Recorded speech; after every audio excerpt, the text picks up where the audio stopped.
सुबह होते ही रामनगर कस्बे में सारंगी की आवाज़ गूंज उठती। वहाँ कण कण में उल्लास छा जाता, बच्चों के चेहरे खिल जाते।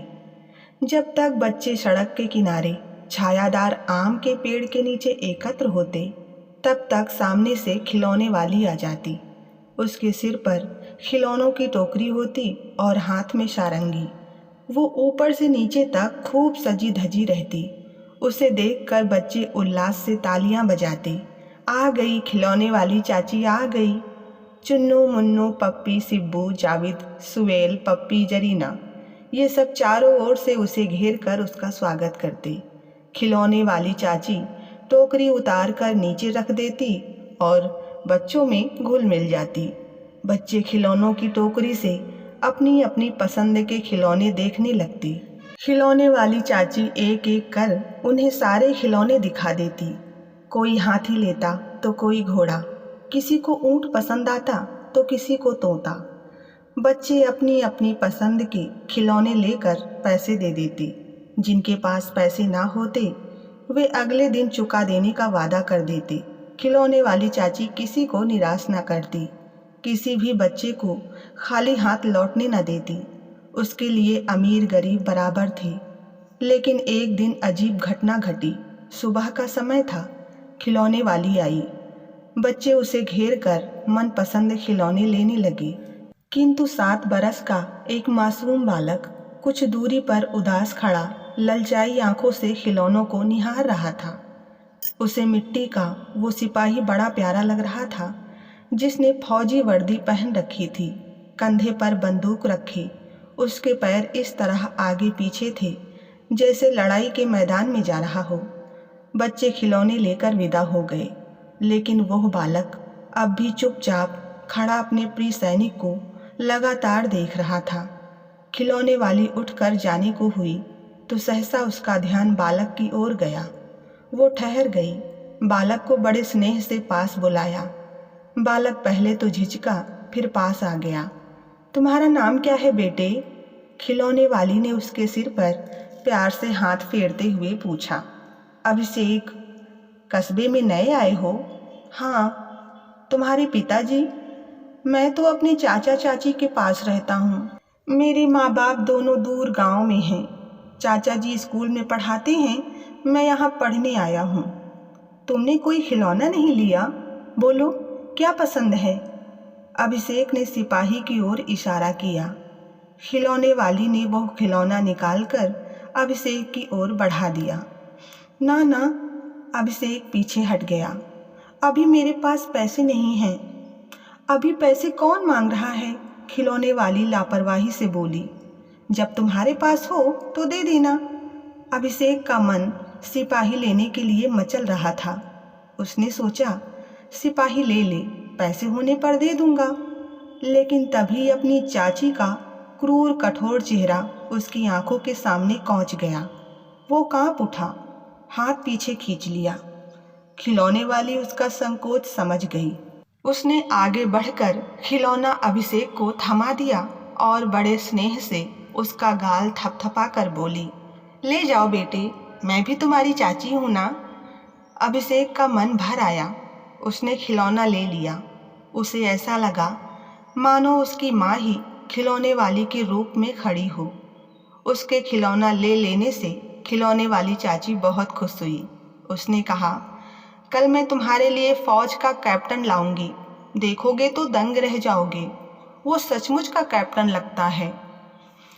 अभिषेक खिलौना लेकर घर की तरफ मुड़ा कि सहसा चाची का कठोर चेहरा उसकी आंखों के सामने फिर घूम गया। उसका रोम रोम फिर कांप उठा।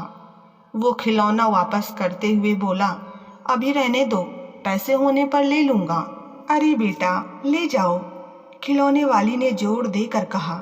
लेकिन अभिषेक ने उसकी बात अनसुनी कर दी और दौड़ता हुआ घर की ओर जाने लगा।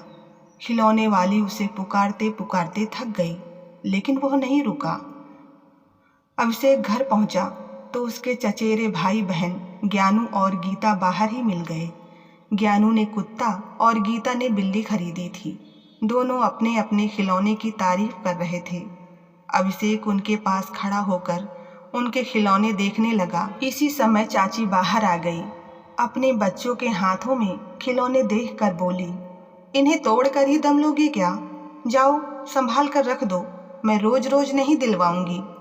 गीता बोली, अम्मा, अभिषेक कहता है कि वो फौज का सिपाही लेगा। अभिषेक की थोड़ी हिम्मत बंधी। हाँ चाची, मुझे फौज का सिपाही दिलवा दो ना। तू कोई नन्हा मुन्ना बच्चा है जो खिलौना खेलेगा? चाची घुड़क कर बोली, जा बैठ कर पहाड़े याद कर। अभिषेक की आशाएं क्षण भर में धूल में मिल गई। वो चुपचाप अंदर जाकर पहाड़े याद करने लगा, लेकिन उसका मन कहीं और था। वास्तव में उसका मन फौज के सिपाही के पास था। वो सोच रहा था कि खिलौने बेचने वाली चाची कितनी अच्छी हैं, मुफ्त में सिपाही दे रही थी, मगर चाची के डर से मैंने नहीं लिया। आखिर चाची मुझ पर इतना बिगड़ती क्यों है? अबोध अभिषेक की समझ में कोई कारण न आ सका। सुबह अभिषेक सोकर उठा तो उसके कानों में सारंगी की ध्वनि गूंज उठी। रोम रोम झंकृत हो गया। सिपाही की यादें ताजा हो गई। उसने देखा कि ज्ञानू और गीता चाची से पैसे लेकर बाहर दौड़े जा रहे हैं। क्षण भर को उसका जी मचल उठा, लेकिन फिर वह उदास हो गया। काश मेरे पास भी पैसे होते। अपनी मजबूरी पर उसकी आंखें छलछला आई। क्यों न मैं कुछ देर के लिए बाहर चला जाऊं। ऐसा सोचकर वो घर से निकलकर सुनसान बगीचे की ओर चल दिया। खिलौने वाली चाची आज बार बार बच्चों के झुंड में अभिषेक को ढूंढ रही थी, लेकिन उसका कहीं पता ना था। खिलौने वाली ने सोचा उसकी चाची ने पैसे नहीं दिए होंगे, इसीलिए नहीं आया। बड़ा आत्मसम्मान है उस लड़के में। बेचारा सिपाही लेने के लिए कितना ललचा रहा था। घर मालूम होता तो खुद दे आती। बच्चे अपनी पसंद के खिलौने ले चुकी थी। खिलौने वाली का मन नहीं माना। वह उसका घर पूछती हुई उधर की ओर चल पड़ी। अभिषेक बगीचे में बैठा था, गुमसुम और उदास। तभी खिलौने वाली की नज़र उस पर पड़ी। वह खुश हो गई। ओहो, तो तुम यहाँ छिपे बैठे हो, खिलौने देखने तक नहीं आए? खिलौने वाली उसके पास आ गई। अभिषेक की उदासी खिलौने वाली चाची की प्यारी मुस्कान में डूब गई। बोला, खिलौने वाली चाची, तुम यहाँ तक चली आई मुझे खोजते हुए? तो क्या हुआ, तुम्हारी पसंद का खिलौना जो तुम्हें देना था? नहीं चाची, अभिषेक गंभीर हो गया, मैं मुफ्त में खिलौने नहीं लूँगा। अब मैं मिट्टी के सिपाही से नहीं खेलूँगा, मैं खुद असली सिपाही बनूँगा, खूब नाम और पैसा कमाऊँगा। भगवान तुम्हारी इच्छा जरूर पूरी करेगा। चाची ने प्यार से उसके सिर पर हाथ फेरा और मिट्टी का कैप्टन उसके हाथ में थमा दिया। इसी समय उसे खोजती हुई उसकी चाची वहां आ गई। अभिषेक के हाथ में खिलौना और पास में खड़ी खिलौने वाली को देखकर उनका पारा चढ़ गया। इसे बहकाने के लिए तुम यहाँ तक आ पहुंची? चलो भागो यहाँ से। उसने अभिषेक से खिलौना छीनकर जमीन पर पटक दिया। अभिषेक को लगा जैसे किसी ने उसकी छाती पर मुक्का दे मारा हो। खिलौने वाली तो हाय करके रह गई। खिलौना कैप्टन टूटने से बच गया। खिलौने वाली ने वो खिलौना अभिषेक को दे आंसू भरी मुस्कान से अभिषेक को देखा और बगीचे से बाहर चल दी। फिर कई दिन और कई महीने बीत गए। खिलौने वाली उस कस्बे में नहीं आई। सारंगी की मधुर ध्वनि से चहकती सुबह, बच्चों की उछल कूद और किलकारियों से गूंजता कस्बा जैसे सूना और उदास हो गया हो। फिर अभिषेक के चाचा का तबादला दूसरे नगर में हो गया। मासूम अभिषेक खिलौने वाली चाची की याद दिल में संजोए रामनगर कस्बे से दूर, बहुत दूर चला गया। जाते जाते वो खिलौने वाली का ठिकाना पता कर उससे विदाई लेने गया, मगर अफसोस उसके द्वार पर ताला लटक रहा था। इस घटना को लगभग 15 वर्ष बीत गए। एक दिन एक फौजी रामनगर की सड़क पर दिखाई दिया। वह सैनिक वेशभूषा में था। उसके चेहरे पर रोब और तेज था। लोग उसे अचरज से देख रहे थे। कस्बे के छोर पर उसने एक जर्जर मकान की सांकल खटखटाई। ऊंची आवाज में पुकारा, खिलौने वाली चाची। कुछ ही क्षणों में एक बूढ़ी स्त्री लाठी टेकती हुई बाहर निकली। उसके बाल सफ़ेद हो गए थे, कमर झुक गई थी, आंखों से भी कम दिखाई देता था, बीमार लग रही थी। वह फौजी को पहचान न सकी। फौजी उसे तुरंत पहचान गया। उसने आगे बढ़कर वृद्धा के पांव छुए, फिर उसे बाहों में भर लिया। खिलौने वाली चाची, मैं रामनगर कस्बे वाला अभिषेक हूँ, जिसे तुमने बचपन में खिलौना दिया था, याद आया? पहले तो चाची चकराई, फिर एकदम से तड़प उठी। मेरा अभिषेक बेटा। चाची ने उसे छाती से लगा लिया। आंखों के सामने वर्षों पुराने सभी दृश्य घूम गए। वृद्धा बिकल हो उठी। मेरे बच्चे, मेरे अभिषेक। उसने अभिषेक का माथा चूम लिया। चाची, मैं कभी तुम्हारी याद और तुम्हारे प्यार भरे बोल दिल से नहीं निकाल पाया। मैंने तुमसे कहा था ना कि मैं खुद फौज का सिपाही बनूंगा। तुम्हारे आशीर्वाद से मेरी मनोकामना पूरी हुई। जीते रहो बेटा, भगवान तुम्हें चिरंजीवी रखे। चाची खुश होकर बोली। चाची, आज मैं तुम्हारा बकाया चुकाने आया हूँ। बकाया? चाची हैरान हुई। हाँ चाची, तुमने खिलौने के पैसे नहीं लिए थे ना? अरे पगले, उस 50 पैसे के लिए? हाँ, वो 50 पैसे का खिलौना और उसके साथ जुड़ी तुम्हारी ममता ही मेरी सफलता का रहस्य है। तुम्हारे प्यार की कीमत नहीं आंकी जा सकती। अभिषेक ने रुपयों से भरी थैली खिलौने वाली चाची को थमा दी। फिर बोला, यह तुम्हारी ममता की कीमत नहीं, तुम्हारे धर्मपुत्र की कमाई है। इसे स्वीकार कर मुझे आशीर्वाद दो माँ। जुग जुग जियो मेरे लाल। खिलौने वाली ने उसे गले से लगा लिया। अभिषेक शाम को खिलौने वाली चाची से विदा लेकर लौट आया। क्या बात है अभिषेक, आज सुबह सुबह? कर्नल साहब ने अपने बगीचे में चहलकदमी करते हुए अभिषेक को देखकर कहा। वो सर जी, माँ का फ़ोन आया है ना, गांव जल्दी बुलाया है। हिचकते हुए अभिषेक ने कहा। तो? सर जी, छुट्टी चाहिए थी 15 दिन की। माँ ने मेरे लिए एक लड़की पसंद की है। जिद कर रही हैं कि तू भी देख ले, अगर पसंद आए तो शादी कर दूंगी। ओहो, तो मेरा फौजी शहीद होने जा रहा है, ठहाका लगाते हुए कर्नल निहाल सिंह ने कहा। ठीक है भाई, जाओ। घर में पापा थे नहीं, 2 साल पहले उनका देहांत हो गया था। माँ ने लड़की बुलवाई थी। अभिषेक ने जैसे ही सोनल को देखा तो देखता ही रह गया। एकदम खरी पंजाबन थी, लंबी, गोरी, तीखे नैन नक्श और गजब का भोलापन। नज़र चेहरे पर जमी तो फिर हटी ही नहीं। सोनल भी मंद मंद मुस्कुरा रही थी उसकी हालत देखकर। माँ ने बात संभाली और 15 दिन में ही चट मंगनी पट ब्याह हो गया। फिर वापस जाने का समय आ गया। अभिषेक ने तय किया कि सोनल पहले 1-2 महीने माँ के साथ रहे, फिर वो आकर ले जाएगा। मगर सोनल तो मोटे मोटे आंसुओं से रोने लगी।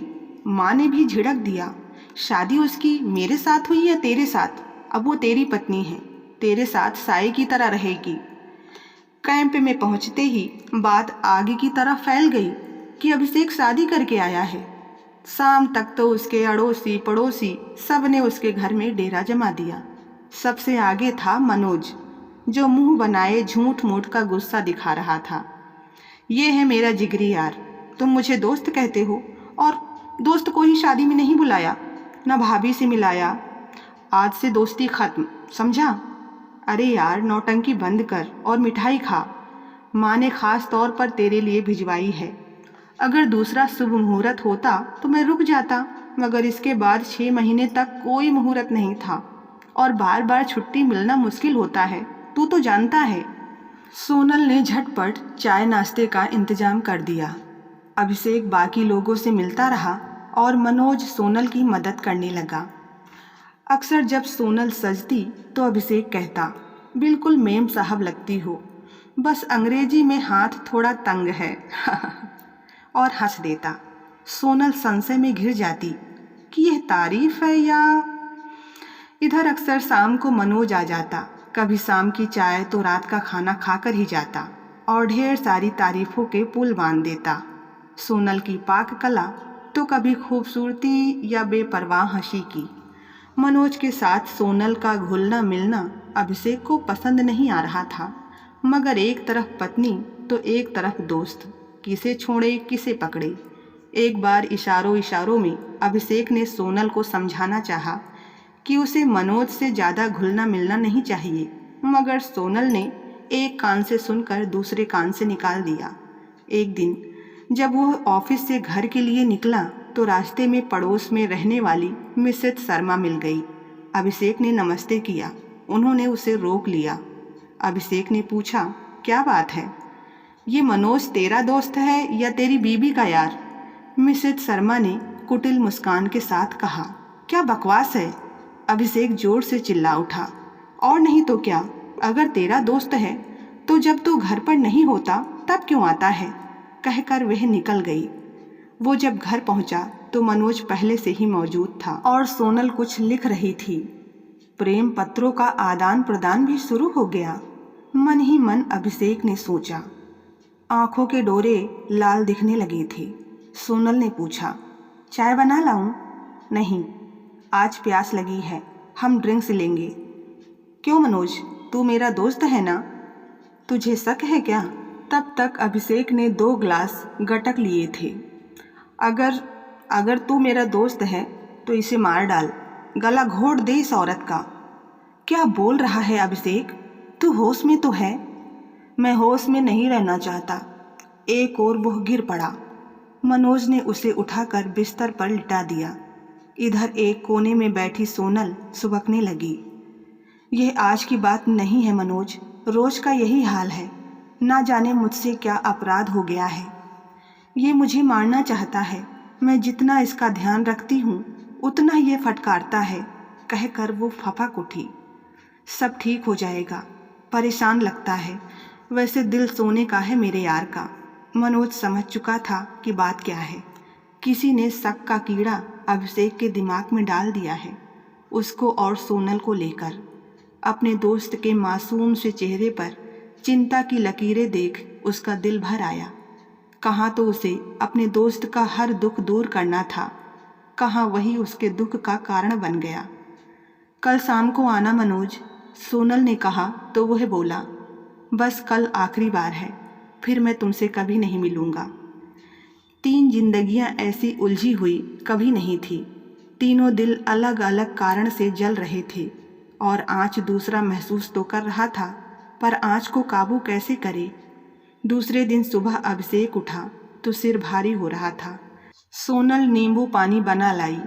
क्यों जी, कल क्यों नाराज हो रहे थे? कुछ नहीं, अनमना सा उत्तर दिया तो सोनल उसकी बाहों में झूल गई। सुनो, आज के बाद मैं मनोज से बात नहीं करूँगी, ठीक है? वैसे भी आज हमारी शादी की सालगिरह है। 1 साल कैसे बीत गया पता ही नहीं चला, है ना? मुझे तो एक एक पल पता चला। मन ही मन अभिषेक बुदबुदाया। चलो ना, काली माँ के मंदिर प्रसाद चढ़ाएंगे। जब सोनल ने मासूम सा चेहरा बनाकर मनुहार की तो अभिषेक मान गया। आंखें बंद करके सोनल देवी माँ के ध्यान में ऐसे खोई जैसे अपनी सारी खुशियाँ माँ से मांग लेना चाहती हो। वहीं अभिषेक अलग ही दुनिया में था। ईर्ष्या और नफरत की आग जो पहले ही उसका सुख चैन जलाकर राख कर चुकी थी, अब उसे एक और भयंकर कदम उठाने के लिए उकसा रही थी। रास्ते में उसने केक का एक डिब्बा खरीदा। क्या मेरे लिए केक है? अरे वाह! नहीं, शादी की सालगिरह की खुशी में यह केक मैं मनोज को उसके घर देने जाऊंगा। वैसे भी कल मैंने उसके साथ बहुत बुरा व्यवहार किया। ऐसा करो, तुम घर जाओ, मैं अपने दोस्त से मिलकर आता हूँ। मैं भी चलती हूँ ना। तुम जाकर क्या करोगी? तुम घर जाओ। आवाज़ फिर कठोर हो गई। उसने सोनल को ऑटो में बैठा दिया। वह खुद मोटरसाइकिल से मनोज के घर निकल पड़ा। दरवाज़ा खटखटाया तो मनोज ने खोला, मगर वो भौचक्का सा था। अभिषेक ने बेतकल्लुफ़ होकर कमरे में प्रवेश किया। कल ज़्यादा ही बदतमीजी कर गया, मुझे माफ़ करना यार। यार भी कहता है और माफ़ी भी मांगते हो। ये तुम्हारा फेवरेट चॉकलेट केक। अच्छा, तो शादी की सालगिरह की खुशी में आया है यही समझकर खा लेना, ठीक है? एक बार फिर उसके शब्द और उसकी आंखें अलग अलग भाव दर्शा रहे थे। जहां आंखें कठोर और निर्दयी लग रही थी, वहीं शब्द चाशनी में पगे थे। आज सोनल बेहद खुश थी। उसने वो कर लिया था जो उसने चाहा था। साल भर की मेहनत आज रंग लाने वाली थी। उसने एक खूबसूरत सा केक टेबल पर सजाया जिस पर लिखा था happy wedding anniversary Mr and Mrs अभिषेक।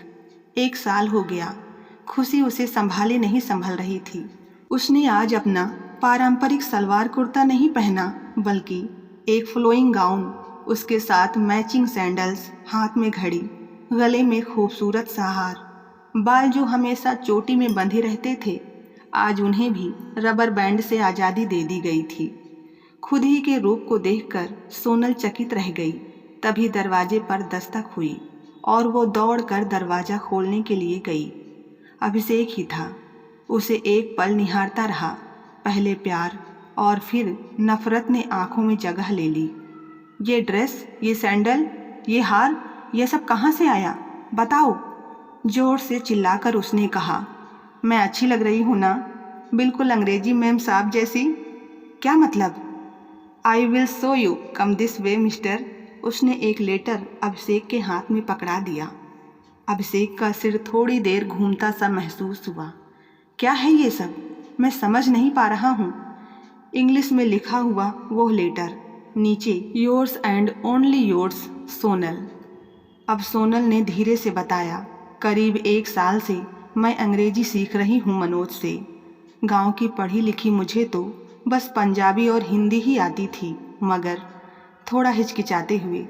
जब तुम मुझे देखकर हंस देते और कहते अंग्रेजी में तेरा हाथ तंग है तो बड़ी कोफ्त होती। मैंने तय किया कि मैं अंग्रेजी सीखूंगी। मनोज, जो तुम्हारा दोस्त है, मुझे अंग्रेजी सिखाकर अपनी दोस्ती निभा रहा था। थोड़ी देर खामोशी पसरी रही दोनों के बीच। फिर सोनल ने कहा, जब तुम शक करते, गुस्सा होते तो मनोज का दिल टूटता। कई बार उसने मना भी किया, मगर मैंने अपनी कसम देकर उसे फिर राजी किया। हम दोनों अकेले में अंग्रेजी सीखते थे। उसने बहुत मेहनत की मेरे साथ और अब मैं इंग्लिश लिख पाती हूँ, बोल पाती हूँ, और ये सब केवल तुम्हारे लिए। तुमने मुझे क्यों नहीं बताया? मैं तुम्हें किसी अच्छे इंग्लिश स्पीकिंग स्कूल में भेजता। तुम बहुत आसानी से 3-4 महीने में सीख लेती। उसके लिए मनोज को परेशान क्यों किया? इस बार वो बेहद चिंतित लगा। मैं तुमसे ही तो छुपाना चाहती थी। मन में था कि तुम्हें सरप्राइज दूंगी। देखो, मैंने दिया ना। यह मैंने क्या कर दिया? शक और जलन में। जानती हो सोनल, मैं मनोज के घर क्यों गया था? मैं बता नहीं सकता। मेरा दिमाग खराब हो गया था तुम लोगों को साथ देखकर। मन में सोचा मनोज को ही खत्म कर दूं। वो आवेश में बोला, क्या? सोनल की आंखें निकल आई। उसका हाथ कांपने लगा। क्या कह रहे हो तुम? असल में शक ने मुझे अंधा कर दिया था। आज जो मैंने केक खरीदा था उसमें जहर था सोनल, जहर था। जल्दी चलो मनोज के घर, कहीं अनर्थ ना हो जाए। तुरंत दोनों कार में बैठकर चल दिए। सोनल आंखों में आंसू भरे, अस्त व्यस्त बाल, जिस काजल को बड़े मनोयोग से उसने आज आंखों में भरा था, वो अब बह के इधर उधर बिखर रहा था। गाड़ी के रुकते ही अभिषेक तुरंत भागा दरवाजे की तरफ और बेतहासा बेल बजाता रहा। दरवाजा था कि खुल ही नहीं रहा था। क्या हो सकता है? दरवाजा क्यों नहीं खुल रहा? जिस अनहोनी का डर था, क्या वो हो गई? अब उसके भी हाथ कांपने लगे। तभी सोनल ने कहा, दरवाजा तोड़ दीजिए। उसने पूरी ताकत से अपना शरीर दरवाजे पर मार दिया। कुछ ही पल में धम्म से अंदर गिर पड़ा। मनोज सामने खड़ा था। तुम मनोज? जोर से खिलखिला उठा मनोज। हाँ, मैं मनोज। तभी सोनल बोल पड़ी, मनोज, तुमने केक नहीं खाया? हाँ, नहीं खाया, क्योंकि मेरा यार दिल से देकर ही नहीं गया था। उसने अभिषेक को चिढ़ाते हुए कहा। मैं फ्रिज में रख रहा था कि पता नहीं कैसे हाथ से पूरा डिब्बा ही छूट गया और 2 मिनट में सारे केक का सत्यानाश। उसके बाद 1 घंटा लगा साफ सफाई में। सोच रहा था तैयार होकर तुम्हारे घर ही पार्टी लूँगा, इसलिए नहा रहा था और इसीलिए दरवाज़ा नहीं खोल पाया। मगर मेरा यार तो इतना बेताब था कि दरवाज़ा ही तोड़ने पर उतारू हो गया। उसकी उन्मुक्त हंसी ने सारी गंभीरता, सारा तनाव जैसे छूमंतर कर दिया। थैंक गॉड मनोज, तुमने केक नहीं खाया। अभिषेक ने मनोज को गले लगा लिया। थैंक गॉड, उसने मनोज को कस कर भींच लिया, नहीं तो मैं इतने प्यारे दोस्त से आज हाथ धो बैठता। मैंने कितनी बड़ी नादानी की मैं बता नहीं सकता। मगर सोनल ने इशारे से मना किया कि कुछ बातें ना ही पता चले तो अच्छा है, कुछ गंदी भावनाएं ना ही उजागर हो तो अच्छा है। वैसे आज एनिवर्सरी के दिन तुम लोग यहाँ क्या कर रहे हो? मनोज, तुमने आज मुझे इतना प्यारा गिफ्ट दिया तो केक तुम्हारे बिना कैसे काट सकते थे, इसलिए तुम्हें लेने चले आए। चलो, अभिषेक ने कहा। तीनों खिलखिलाते हुए कार में बैठ गए। तो बस आज की कहानी में इतना ही। कहानी पसंद आई हो तो वीडियो को लाइक करें, चैनल पर नए हैं तो सब्सक्राइब करना ना भूलें। धन्यवाद।